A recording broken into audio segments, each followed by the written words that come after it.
Hello and welcome to Textbook Engineering Problem. We are working on Elementary Principles of Chemical Processes, 3rd edition. Today we're going to be working on problem number 2.29. I'll go ahead and read the problem statement. The vapor pressures of 1-chlorotetradecane at several temperatures are tabulated here. Okay, so then we have a table of values. They also tell us this is a computer problem, so we'll move over to our spreadsheet software on the computer. This has two parts, part A and B. Part A, use 2-point linear interpolation to estimate the value of the pressure at T equals 185 degrees Celsius.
Okay, so now we're starting over here on the computer.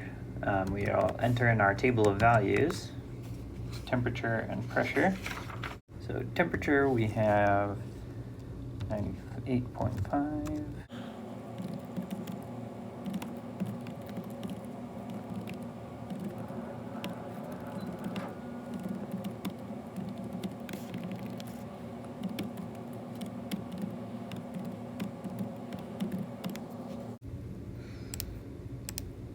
Okay, so we finished entering in the table of values.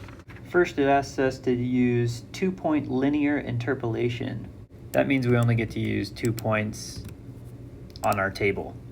We'll get the two values that are closest to 185 in temperature, which are these two values, and then we'll estimate what the pressure is based off of. We'll draw a line using these two temperature values and these two pressure values, create an equation for a line, and then use that same equation for a line to estimate what P star is at a new temperature value. Just showed over there. So now we'll have, maybe I'll put it at the bottom. I'll say 185 right here. Okay. So let's write our equation for the line. So Excel has a program that just does this called forecast.linear. And so you say, okay, this is the X value we want to estimate. Our known Y values are P, except for we can't use all the known Y values. It just wants us to do 2-point linear interpolation. So we'll just do the two values, and then we'll do our two known X values, which are those T values right there. And then you close it off, and that is linear interpolation. The other thing you could do is say, okay, I want to use my equation for a line. So y equals mx plus b, right? If that's the equation for a line. So we could say y equals m times x plus b, where m is the slope. Excel has a function for slope. So you can just do that. Slope, what are the known y's? And the known x's. And then that's the slope. The x that we're doing is 185, and b is the intercept. And Excel has a function for the intercept as well. So we could say, okay, known y's, known x's, and that's the intercept. And you see that it's the same, those are the same value. Yeah, so there's a few different ways to do it. The easiest one is just to do forecast linear. Normally you don't really use linear interpolation in this way, but there you go. That's one way to do it. Okay, so now let's move on to part B. Write a computer subroutine to estimate the vapor pressure of 1 chlorotetradecane for any temperature between 98.5 degrees Celsius and 215.5 degrees Celsius using 2-point linear interpolation. The subroutine must determine which two tabulated temperatures bracket the given temperature and apply the interpolation to estimate P star as a function of temperature. Then write a main program to read and store the values of P star and T given the table, and to generate a table of vapor pressures at temperatures T equals 100 to 215. Calling your subroutine to estimate P star at each temperature. Check your program using the result of part A. Okay, that's a lot. So in Excel, you can use any program language you want. If you're already using Excel, you could use Excel VBA to do this. This is pretty complicated for something so small, but let's go ahead and go to Developer and go to Visual Basic. Okay, so I have written a macro. I'll go through each part of the macro and it explains what this does. Okay, so right here, Excel VBA, you have to declare what type the variables are. If you're familiar with coding, some of this will make sense, but if you're not familiar with coding, this is kind of going to go over your head. So sorry about that. I'll try and explain it the best I can. So variables can have a bunch of different types. There's like you have a certain variable. I'm calling this x. So x is my variable. It can be, you know, a million different things, right? But if we're coding, then x has to be a certain thing. It's not. Is it an apple? Is it a pear? Is it a number? What kind of number is it? So a computer can store numbers in several different ways. Is it an integer? Is it a real number? Is it an imaginary number? A complex number? So you have to tell the computer, or at least in this programming language, you have to tell the computer what type of variable it is, because it can be a ton of different things. It helps speed up your processing time. So I'm telling Excel VBA that this variable is a range. And in Excel, a range is a group of cells like this. It can be one cell. The group can be size 1, but it can also be the whole sheet. It's just a range of cells. A is a double, which is a type of number. It's a long type of number that can store. It's just a way that Excel stores number information. Data is also a range.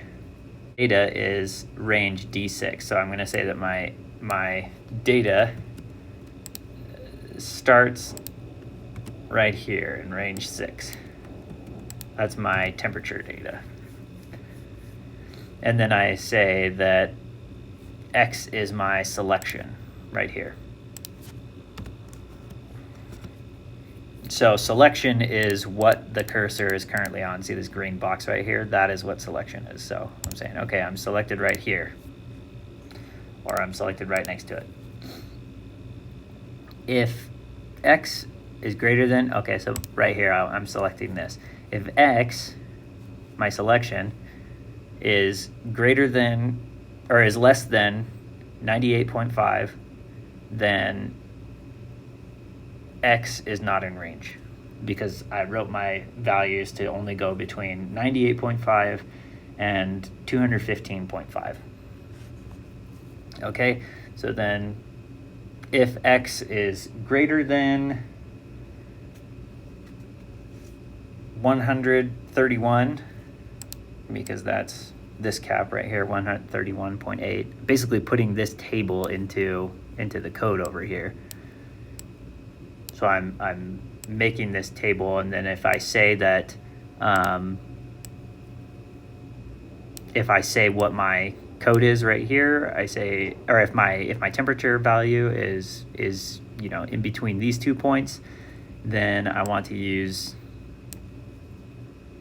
this information in the table.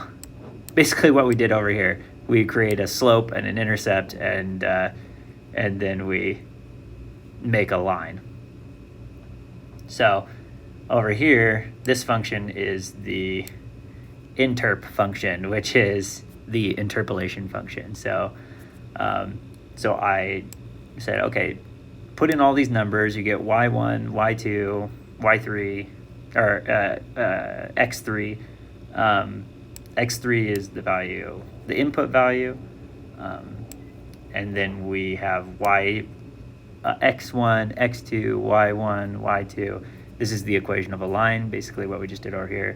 M is the slope, B is the intercept, and then the interpolation value is, okay, we use the new x value that we're getting with the same slope and the same intercept, and that is the interpolation value. So we created our own little function here to calculate what the interpolation value was. Then our macro over here says, okay, we're going to run the interpolation function, based on where our X value falls within the temperature values on the table. So they're going from 7 to 8 right here, and our column is in the right, our data is in the right column. For the way we set it up, we just want it to kind of iterate over our full table. We've hard-coded all of the information in here. There's a better way to code this, but this is a really simple way to do it, so that it's just naming the range. We could write our code in such a way that it imports all of this information into our function, and then we can move the table wherever we want and it doesn't need to be in the same spot.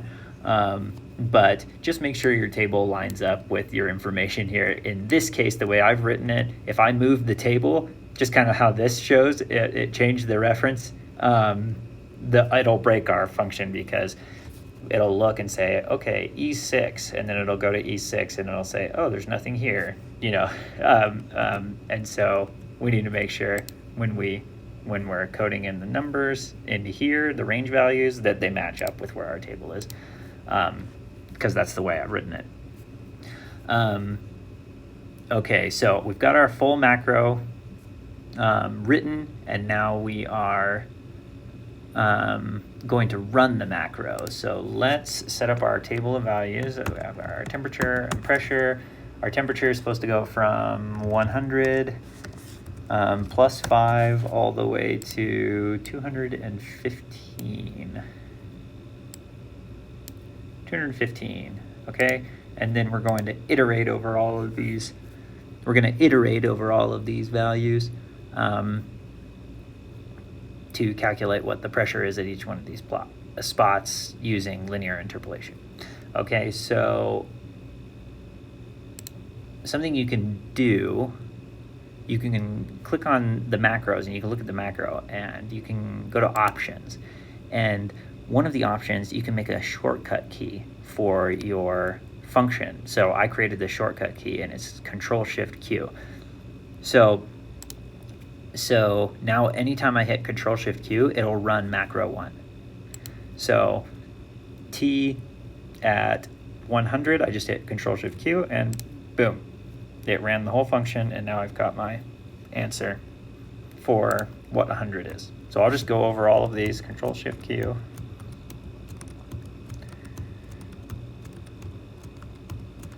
I could also write a for loop or something like that to iterate over all these values, and then I wouldn't have to go through and Control-Shift-Q every single one of them. If ever you find yourself doing repetitive things on a computer, the computer is way faster and way better at doing repetitive things than you are. And so there's probably a code you could write to do the repetitive thing for you. This list is short enough that I just didn't want to bother with writing it, so I just did it myself. And now we've got all of these values. We need to check to see if our value is the same at 185. We have 42.4, and I broke this function earlier. X should be 185. 42.4, 42.4. So those are the same value. So yeah, it looks like our code is working pretty well.